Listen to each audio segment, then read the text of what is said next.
one of my favorite musical songs. Okay, Vincent? Is Singing in the Rain. Okay. And I'm not going to do that. You're going to have plenty of opportunity today. We are going to do Commenting in the Rain. Yes, okay. Commenting in the Rain. All right. We are still at LegCo.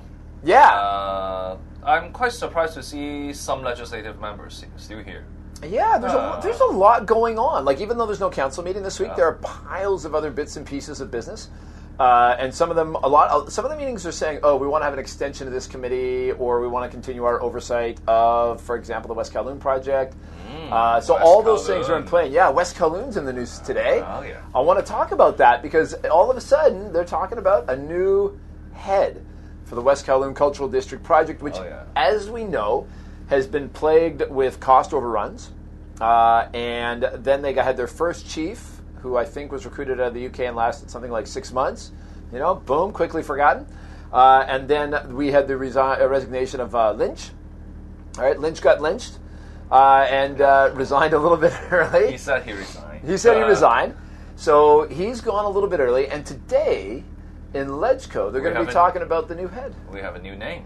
Yes. A former administrative officer. Yes. Former bureaucrat. That's right. And, people should be familiar with him. They should if they follow politics. The former head of the housing department. Yes. Yes. He's been head of a few things. I mean, he's an interesting guy. Actually. And he retired. He was done. Didn't have to put up with this anymore. Yeah. You know, he'd go kick back. I found it interesting because he is quite lucky.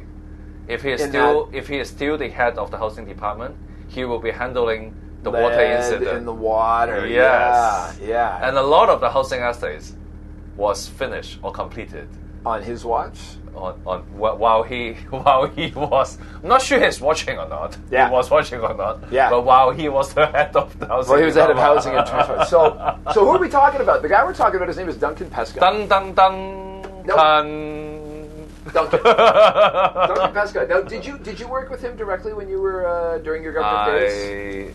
I knew him quite well. Okay. And how did you know? He was, while I was a consultant. Okay. He was the head of the efficiency unit. Good. That's when I met him as well. Yeah. Yeah. Okay. That was when he is quite network. Yeah. Quite a lot. Yeah. Back then. And then on also we, of course, when he was the head of the housing department, right, the director of housing, we got a lot of chance to talk to him. But people normally wouldn't, especially local media, normally wouldn't interview a guy like Duncan non-Cantonese speaking officials that much. Well, I'll tell you, this is how I like this guy. So I met Duncan Pesca when I started the Lion Rock Institute. Yep. 10 years ago, a free market think tank. So we had a real interest in government performing more efficiently. Yeah. So the efficiency unit, we kind of looked at that. There was another guy named Steve Barclay there at the time. I don't know if you ever met him. Yes, of course. So there was Steve Barclay. Yeah. Shaved head.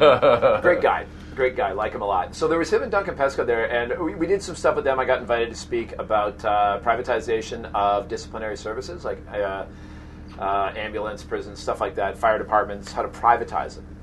Anyhow, very interesting stuff. He did great work there, but then he got shipped off to Europe with the ETO. Yep. And this was kind of at a phase when the Hong Kong government was kind of, white guys, time for you to go. You know, post-handover, there was a bit of a talk of localization in the air.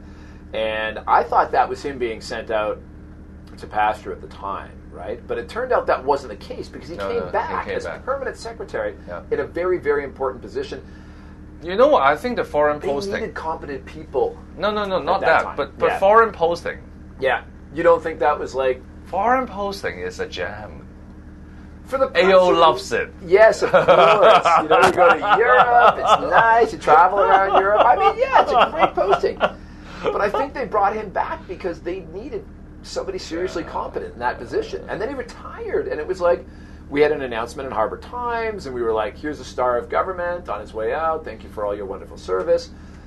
And then he's back. And then he's back, Chief Operations Officer, which at that time it was clear they needed to bring in somebody competent to fix the mess. Yeah. You know what is one of the hittest movie this summer, right? Okay, there's a few, but yeah. Terminator 4. Okay, yes, Genesis. I will be back. Yeah, he's back. So Duncan Prescott is back. He's back, yeah. And so they brought him back as the chief operating officer. And I'm like, okay, that's fine. But I mean, this new move to put him at the head of the organization is a big departure because they've been bringing in kind of people from abroad, people with the arts background. But I think they got to get this thing built. And that means having somebody that knows Hong Kong, knows all the players, knows how to get things done, is not going to... Deal with the system. Deal with the system. Deal with the system. Yeah, and the construction industry and getting things built. Yeah, and they can figure out. I agree with you completely. Stuff later. West Kowloon Cultural District. Yeah. At this point in time. Yeah. It's not about culture. No. Anymore. No, it's a construction project. Yeah, it's an infrastructure project. Yeah, so absolutely. Get it done. So I would have to say, I haven't written an editorial on it yet, but if they're looking at Duncan Prescott for this job, I'm going to give him a thumbs up. I think Duncan Prescott is the solution. I agree with you. All right. Completely. There we go. There's some solutions for Manchester. Keyword for today. Yeah. For West Kowloon Cultural District. Yeah, it is going to be. One word, efficiency. Efficiency, yeah. The man for the efficiency They have to unit. turn the West Kowloon Cultural District Yep. into an efficiency unit. Yeah, yeah. Well, he's the man for the job. All right. All right. See Thank you tomorrow.